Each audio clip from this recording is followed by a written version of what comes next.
DJ Khandwa Jalesarganj Pratapgarh. Ram के नाम का झंडा,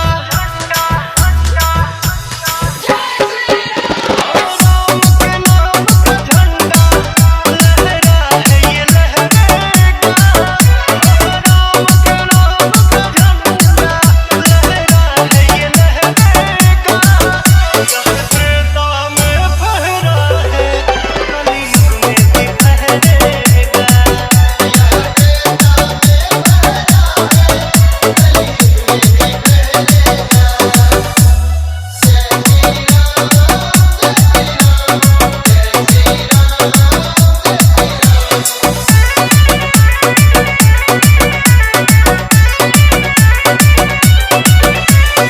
अजय डीजे खंडवा। हिंदुस्तान की धरती क्यों नहीं जय श्री राम कहेगी। राम राम नहीं मिटने वाला जब तक सृष्टि रहेगी। हम धर्म सनातन वाले हैं, हम धर्म सनातन वाले हैं।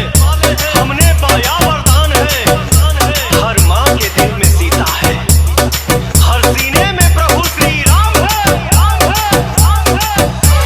हिंदुस्तान की धरती क्यों नहीं जय श्री राम कहेगी। राम राम नहीं मिटने वाला जब तक सृष्टि रहेगी। इतिहास गवाह रहा है, ठहरा है न ठहरेगा। इतिहास गवाह रहा है, ठहरा है न ठहरेगा। यह त्रेता में फहरा है कलयुग में भी फहरेगा।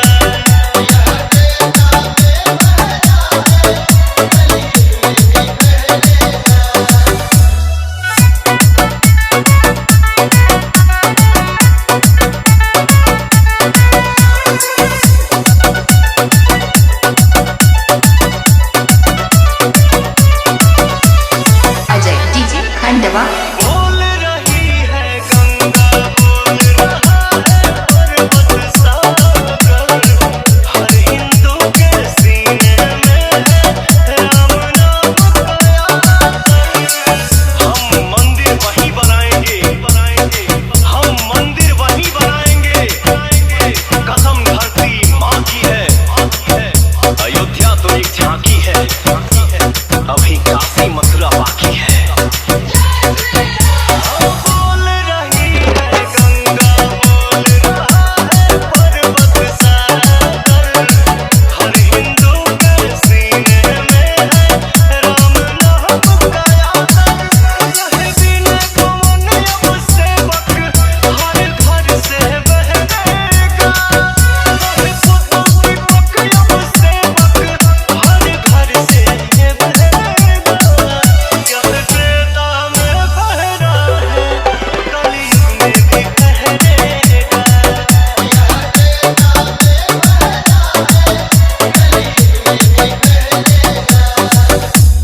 ABY Ajay DJ Khandwa Jalesarganj Pratapgarh.